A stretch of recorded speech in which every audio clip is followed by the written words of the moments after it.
PMC channel వీక్షిస్తున్నటువంటి ప్రేక్షకులకి శ్రోతలకి నా యొక్క నమస్సుమాంజలులు. నేను డాక్టర్ డి బాలకిషన్, ఆయుర్వేద వైద్యరత్న. ప్రతిరోజు చాలా రకాల వ్యాధుల గురించి, అవి వస్తే వాటికి తీసుకోవాల్సిన జాగ్రత్తల గురించి, మనకి ఏ జబ్బులు వస్తే ఏం చేయాలి, ఎలాంటి జాగ్రత్తలు తీసుకోవాలి అనే విషయాన్ని చాలా బాగా విశదీకరించి ఉన్నాము. ఇత్యాది విషయాలను తెలుసుకుని మీరున్నారు. ఇంకా అయినప్పటికీ మనకు తెలియని వింత జబ్బులు, అసలే తెలియనటువంటి జబ్బులు రావడం ఇలాంటివి జరుగుతున్నాయి. వచ్చాక ఏం చేయాలి, వస్తే ఎలా తెలుసుకోవాలి అనే ఇత్యాది విషయాలన్నీ కూడా మనం నేర్చుకోవాల్సిన అవసరం ఎంతైనా ఉంది. ఇలా ఎంత తెలుసుకున్నప్పటికీ వ్యాధుల గురించి ఇంకా తెలుసుకోవాల్సిన అవసరం ఎంతో ఉంది. మనకు తెలిసింది కాస్తే, కానీ తెలుసుకోవాల్సింది ఇంకా ఉంది. మీరు వైద్యులు కాకపోయినప్పటికీ సామాన్య ప్రజలు తెలుసుకున్నట్లయితే ఆ జబ్బుల బారిన పడకుండా మిమ్మల్ని మీరు కాపాడుకునే అవకాశం ఉంది. ముఖ్యంగా జబ్బు వచ్చాక వైద్యుల వద్దకి పరిగెత్తే కన్నా ముందు జాగ్రత్తగా ఎలాంటి వ్యాధుల బారిన పడకుండా మిమ్మల్ని మీరు కాపాడుకోవడానికి మేం చెప్పేటటువంటి సూచనలు, ఈ లక్షణాలు ఎంతగానో ఉపయోగపడతాయని మేము ఆశిస్తున్నాము. కావున ఎంత చెప్పినా ఇలాంటి విషయాల గురించి మళ్ళీ మళ్ళీ వినడంలో తప్పేమీ లేదని మేము అనుకుంటున్నాము. కావున ఈ విషయాలను, మేము చెప్పేటటువంటి లక్షణాలను లేదా జాగ్రత్తలను మీరు జాగ్రత్తగా పాటించినట్లయితే కొంతవరకు మీ శరీరాలను అనారోగ్యం బారిన పడకుండా మిమ్మల్ని మీరు కాపాడుకోవడానికి ఎంతగానో ఆస్కారం ఉంది. మూత్రపిండాలు చెడిపోయిన పరిస్థితుల్లో, కిడ్నీలు సరిగ్గా పనిచేయని పరిస్థితుల్లో డయాలిసిస్ అనేటటువంటి ప్రక్రియను చేస్తారు. డయాలిసిస్ అనే ప్రక్రియ కొంతమందికి 6 నెలలు, 3 నెలలు, నెల, 15 రోజులు, ఈ విధంగా మన అవసరాన్ని బట్టి మూత్రపిండాలు చెడిపోయిన దాన్ని బట్టి డయాలిసిస్ అనేది చేస్తారు. మరి డయాలిసిస్ అందరికి అవసరమా? డయాలిసిస్ వరకు ఎందుకు వెళ్తున్నారు జనాలు? అలా డయాలిసిస్కి వెళ్ళడానికి కారణాలు ఏంటి? డయాలిసిస్ ఎప్పుడు చేస్తాం అసలు? దానికి గల ముఖ్య కారణాలు ఏంటి అనేది ఈరోజు నేర్చుకుందాం. ముఖ్యంగా మూత్రపిండాలు అనగానే కిడ్నీస్ ప్రతి మనిషికి వెనక ప్రాంతంలో లోయర్ వర్టిబ్రాస్ లోపల ఉంటాయి. వెన్నుపూసకి 2 వైపులా 2 కిడ్నీస్ ఉంటాయి ప్రతి మనిషికి. కాకపోతే ఇవి ఆరోగ్యంగా ఉన్నంతకాలం, మూత్రపిండాలు చెడిపోయినంతకాలం మనిషి ఆరోగ్యంగా ఉంటాడు. ముఖ్యంగా ఈ మూత్రపిండాల పనితనం ఏంటి, అసలు అవి ఏం చేస్తాయి ఫస్ట్ ముందుగా తెలుసుకుందాం. కిడ్నీలు ఏం చేస్తాయి మానవునికి అన్నట్లయితే, మన శరీరంలో ఉన్నటువంటి రక్తాన్ని వడబోసి మన శరీరానికి ఉన్నటువంటి అవసరం ఉన్నటువంటి ప్రోటీన్స్ని, రక్తంలో ఉన్నటువంటి అబ్జార్ప్షన్ని, శరీరానికి అవసరం ఉన్నటువంటి మంచి లక్షణాలు గల శక్తిని అంతాను శరీరానికి పంపిస్తుంటాయి. ఇంకా మలినాలను మూత్రం ద్వారా, ఆ చెమట ద్వారా కిందికి పంపిస్తాయి కిడ్నీలు ముఖ్యంగా రక్తాన్ని ఫిల్టర్ చేసి అందులో ఉన్న విషవాయువులను, విషద్రవ పదార్థాలను మూత్రం రూపంలో బయటకు విసర్జింపచేస్తాయి. అంటే మూత్రపిండాల పాత్ర మానవుని శరీరానికి ఎంతగానో అవసరమైనటువంటి అవయవాలు. కాబట్టి వాటిని అనారోగ్యం పాలు కాకుండా జాగ్రత్తగా కాపాడుకోవడం మన బాధ్యత. మూత్రపిండాలు బాగా ఉన్నట్టయితే, ఎలాంటి జబ్బుకు లోను కాకుండా ఉన్నట్లయితే ఈ డయాలిసిస్ అనే ప్రక్రియ వరకు మనం వెళ్ళాము. ఎప్పుడు వస్తుంది మరి మనకి లక్షణాలు ఏంటి?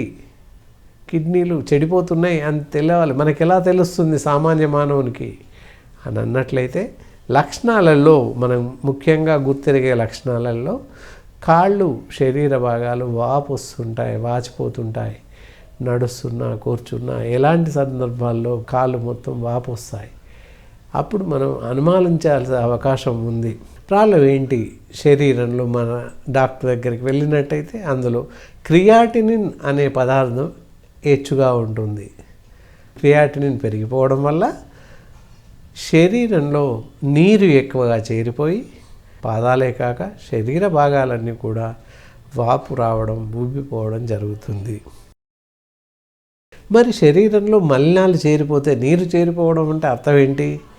విషవాయువులతో కూడినటువంటి మలినాలు మన శరీరం అంతటా వ్యాపిస్తాయి.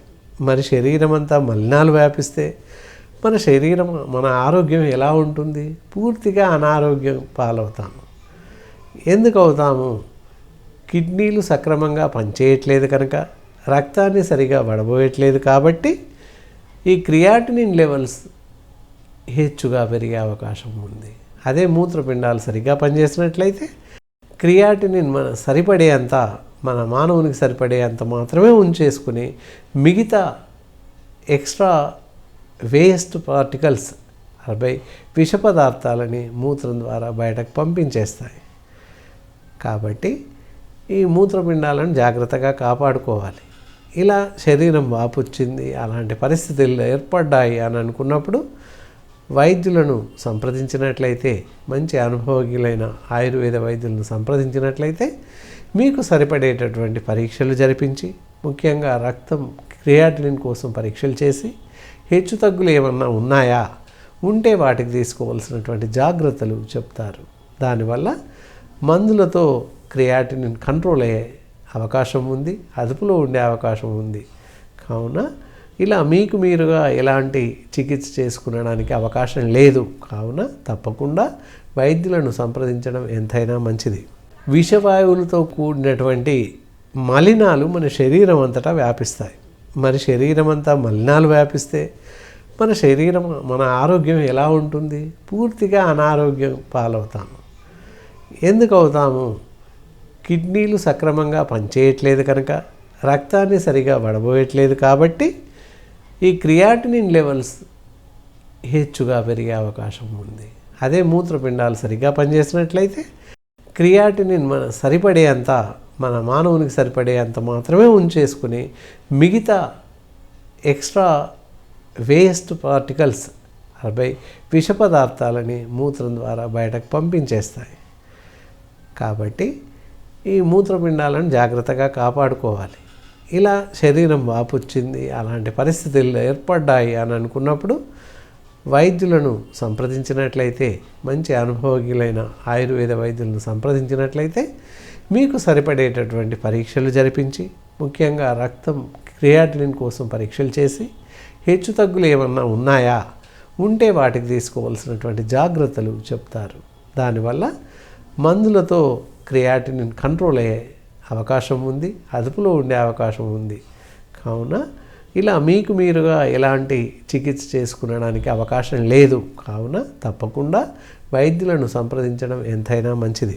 ఇలా కాళ్ళవాపులు ఉన్నాయి, మరి ఎప్పుడు వస్తాయి? కిడ్నీ సైజు మామూలు సైజు కన్నా కూడా కుషించిపోవడం, తగ్గిపోవడం జరుగుతుంది.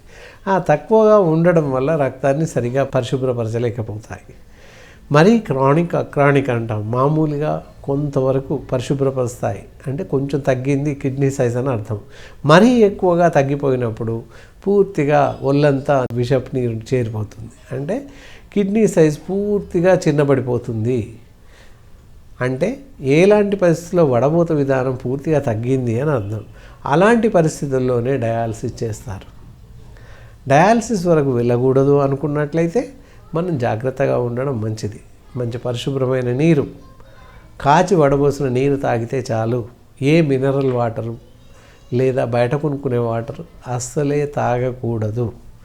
అది ఎంతవరకు తెలియదు. అందరూ అనుకుంటారు ఫిల్టర్ వాటర్ బయట కొనుక్కొని తాగితే మంచిదని అనుకుంటారు. కానీ అది పూర్తిగా దురభిప్రాయం, తప్పుడు అభిప్రాయం.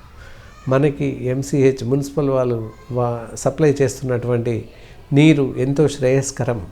వాటిని వడబోసుకొని మరీ అవసరమైతే వాడిని మరిగించి చల్లార్చి తాగినట్లయితే ఈ కిడ్నీ జబ్బులు, మూత్రపిండ వ్యాధులు రావు. మరి ఇంకా కొన్ని రకాల జబ్బులు రాకుండా మన దరికి చేరకుండా ఉంటాయి. ముఖ్యంగా నీటితోని మూత్రపిండాల వ్యాధులు ఎక్కువగా వచ్చే అవకాశాలు ఉన్నాయి కనుక మంచి పరిశుభ్రమైనటువంటి నీటిని తాగడం ఎంతైనా శ్రేయస్కరం. దానితో పాటుగా ఈ శీతల పానీయాలు, సాఫ్ట్ డ్రింక్స్ అంటారు ఇంగ్లీష్లో, ఆ కూల్ డ్రింక్స్, ఎలాంటి కూల్ డ్రింక్స్ కూడా తాగకపోవడం చాలా మంచిది. అలా కూల్ డ్రింక్స్ తాగడం వల్ల కూడా మూత్రపిండాలకు ఎంతో హాని చేస్తుంది. ఇంకా ఇతరత్ర మనం ఏం చేస్తే మూత్రపిండాలు చెడిపోతున్నాయి, మనం చేసేటటువంటి విధానాలేంటి, ఏమి చేయకపోతే మూత్రపిండాల జబ్బులు రాకుండా ఉండడానికి తీసుకోవాల్సిన జాగ్రత్తల గురించి ముందు తెలుసుకుందాం.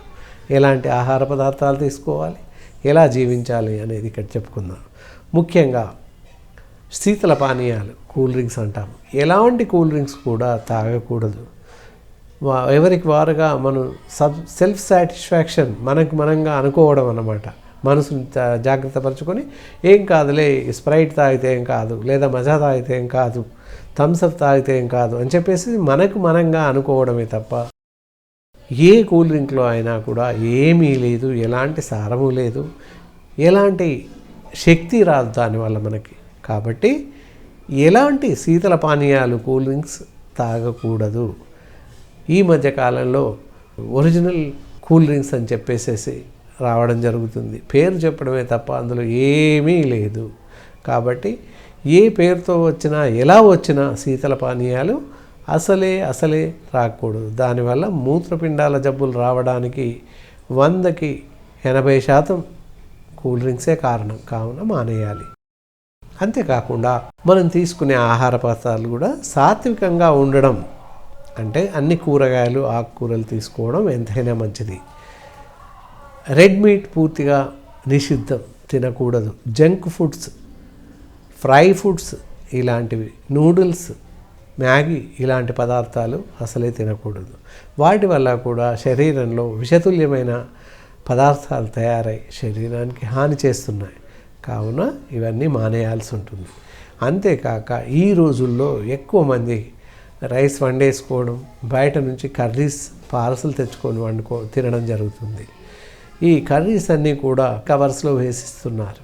వేడికి రెడ్యూస్ అయ్యి కరిగిపోతుంది. కనుక మనం తీసుకొచ్చేటటువంటి ఆహారంలో ప్లాస్టిక్ పూర్తిగా కరిగి ఆహారంతో పాటు మన శరీరంలోకి వెళుతుంది. దానివల్ల కిడ్నీస్ క్యాన్సర్, ఇంకా వేరే ఆప్థాల్మిక్ రెటినోపతి అండ్ ఇలాంటివి క్యాన్సర్స్ కూడా వచ్చే అవకాశాలు ఉన్నాయి. కావున ఈ పాలిథిన్ పేపర్లో ప్యాక్ చేసుకొని వచ్చేటటువంటి ఆహార పదార్థాలు ఏవైనా కానీ తినకుండా ఉండడమే మంచిది. బయట ఆహారం అసలు తినకపోవడం మన ఆరోగ్యానికి అన్నింటికన్నా మంచిది. కాబట్టి ఈ విషయాలను తప్పకుండా పాటిస్తే మూత్రపిండాల వ్యాధులు, ఇతరత్ర వేరే వ్యాధులు కూడా రాకుండా ఉండే అవకాశం ఉంది. మనం తీసుకునే ఆహార పదార్థాలు కూడా సాత్వికంగా ఉండడం, అంటే అన్ని కూరగాయలు, ఆకుకూరలు తీసుకోవడం ఎంతైనా మంచిది. రెడ్ మీట్ పూర్తిగా నిషిద్ధం, తినకూడదు. జంక్ ఫుడ్స్, ఫ్రై ఫుడ్స్ ఇలాంటివి, నూడిల్స్, మ్యాగీ ఇలాంటి పదార్థాలు అసలే తినకూడదు. వాటి వల్ల కూడా శరీరంలో విషతుల్యమైన పదార్థాలు తయారై శరీరానికి హాని చేస్తున్నాయి.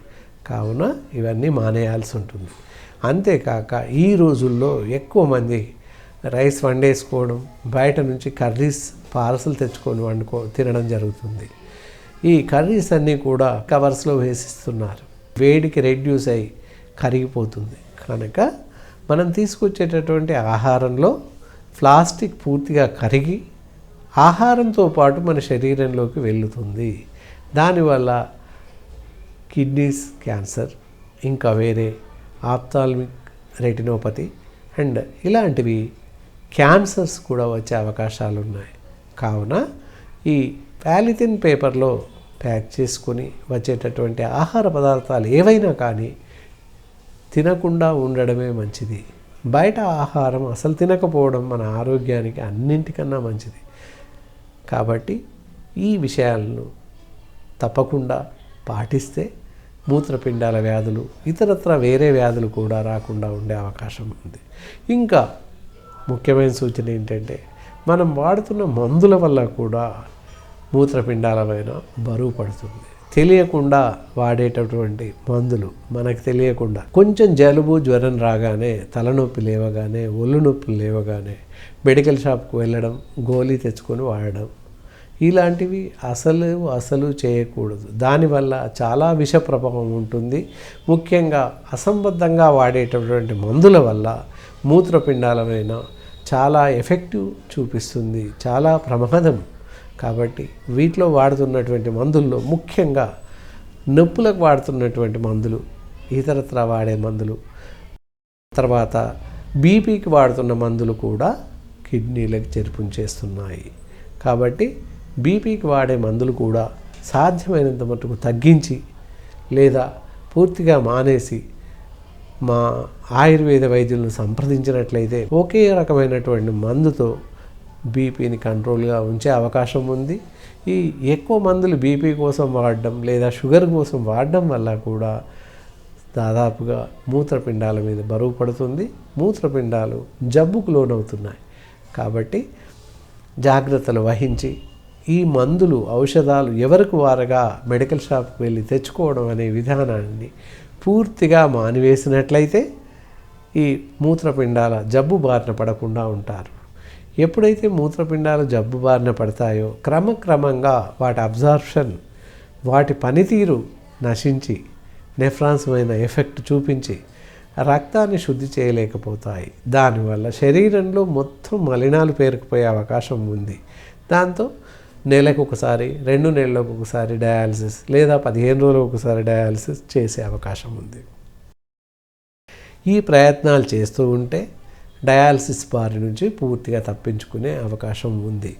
కాబట్టి తప్పకుండా మనం చెప్పినటువంటి జాగ్రత్తలు క్రమం తప్పకుండా పాటిస్తే తప్పనిసరిగా మనం డయాలసిస్కి వెళ్ళకుండానే మూత్రపిండాలు జబ్బు బారిన పడకుండా ఆరోగ్యంగా జీవించే అవకాశం ఉంది.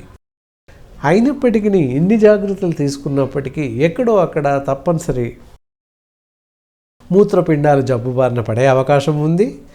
అలా పడ్డప్పుడు మాలాంటి అనుభవజ్ఞులైనటువంటి ఆయుర్వేద వైద్యులను సంప్రదించినట్లయితే డయాలసిస్కి వెళ్ళేటటువంటి వ్యాధిగ్రస్తులకు కూడా స్వస్థత చేకూర్చి మేమిచ్చే ఔషధాల ద్వారా డయాలసిస్ బారిన పడకుండా మందుల ద్వారా పూర్తిగా తగ్గించే అవకాశం ఎంతైనా ఉంది. ఇంతేకాకుండా ముఖ్యంగా మేము తీసుకునేటటువంటి జాగ్రత్తల్లో పరీక్షలు చేపిస్తే అల్ట్రాసౌండ్ స్కాన్ ద్వారా కూడా మూత్రపిండాలు ఏ బారిన ఎంతవరకు నష్టపోయాము, ఎలాంటి నష్టం ఉంది, ఎంతవరకు నష్టం చేకూరింది అనే విషయం ఈ రోజుల్లో తెలుస్తుంది. కనుక ఎక్కువ బాధపడాల్సిన అవసరం లేకుండా అతి తక్కువ ఖర్చుతో, అతి తక్కువ పరీక్షలతో మనని మనం కాపాడుకునే అవకాశం ఉంది. ఈ మాత్రానికి మనం ఎక్కడికో వెళ్తే వాళ్ళు సిటీ స్కాన్లని, ఎంఆర్ఐలని ఏవేవో తీసి లక్షలు ఖర్చు అయ్యి చివరికి మీకు డయాలసిస్ చేయాలని చెప్తారు.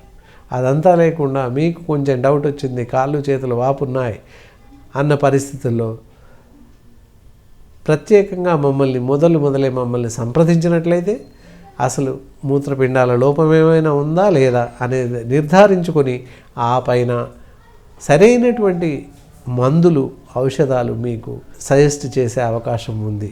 కావున తప్పకుండా ఇలాంటి లక్షణాలు ఏవైనా మీకు తెలిసిన సందర్భాల్లో మీరు గ్రహించి ఉంటే మమ్మల్ని సంప్రదించి సరైన వైద్య సేవన విధానాన్ని మీరు తీసుకుంటారని అనుకుంటున్నాను. దీనికి మంచి చికిత్సా విధానం ఉంది. కాకపోతే ఇంట్లో దీనికి సరైనటువంటి వైద్యం, చికిత్స చేసుకోవడానికి అవకాశం అసలే లేదు. మీరు అనుకోవచ్చు ఇంట్లో చేసుకోవాల్సినటువంటి వైద్యం గురించి, చిట్కాల గురించి డాక్టర్ గారు ఏం చెప్పలేదు అని మీరు అనుకోవచ్చు.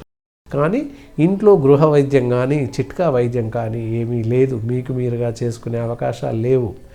కాబట్టి మీరు ఇంట్లో చేసుకోవాల్సింది ఒకటే, పరిశుభ్రమైన నీటిని తాగడమే మీరు చేయాల్సినటువంటి పని. అంతకు మించి వేరే లేదు. ఉప్పు పదార్థాలు తగ్గించాలి.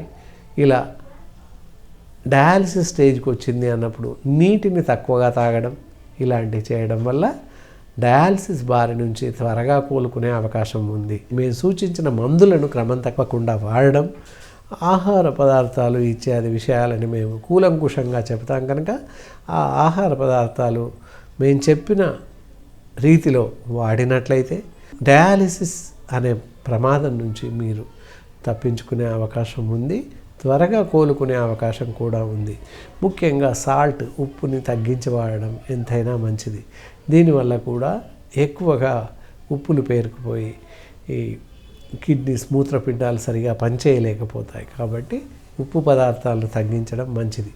అన్ని జాగ్రత్తలు తీసుకొని అలాగే మంచి సమయానుకూలంగా అలక్ష్యం అశ్రద్ధ చేయకుండా వైద్యులను సంప్రదించి మీ యొక్క అనారోగ్య లక్షణాలను వారికి చెప్పి మీరు సరైన మందులు వాడినట్లయితే మంచి రిజల్ట్స్, మంచి ఫలితాలను పొందుతారు. ఈ కార్యక్రమం ఇంతటితో ముగిస్తున్నాను. శుభం.